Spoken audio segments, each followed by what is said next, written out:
তের মৃদু চিৎকার গোটা ঘরে প্রতিধ্বনিত হতে লাগলো। জাঙ্কুক ধীরে ধীরে নিজের গতি বাড়িয়ে দেয়। তের ব্যথা আজ আর তার চোখে পড়ে না। জাঙ্কুক এটাই হয়তো শেষ সুযোগ পাচ্ছে তার পিঙ্ক রোজকে আপন করে নেওয়ার।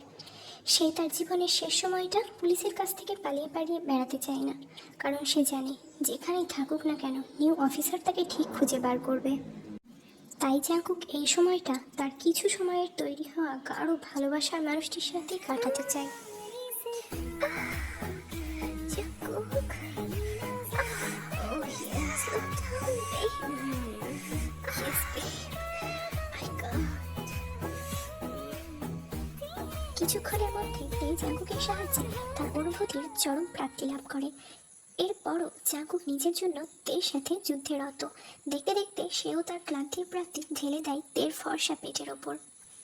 ওহ, পিঙ্ক রোজ। ছেলেটার মেধা, প্রত্যেকটা টিচারের মুখে তার সুনাম আমাকে আকৃষ্ট করে তার প্রতি। ইউনিভার্সিটি শেষ করেও আমি 2 বছর পুলিশ ট্রেনিং সেন্টারে ছিলাম, তাই মাঝে মধ্যে ইউনিভার্সিটিতে এসে ছেলেটিকে দূর থেকে দেখে যেতাম। ট্রেনিং শেষ করে অ্যাব্রডে চলে যাই হায়ার ট্রেনিংয়ের জন্য। আর সেখান থেকে একদিনের জুনিয়র অফিসারের থেকে জানতে পারি এক কুখ্যাত মাফিয়ার কথা। তার সম্পূর্ণ ডিটেলস আমাকে শেয়ার করে মারা পড়ে নিজে ওই মাফিয়ার হাতে। তখনই ডিটেলস চেক করতে গিয়ে দেখতে পাই এক পরিচিত মুখ। সেই কুখ্যাত মাফিয়াই হলো আমার ক্রাশ।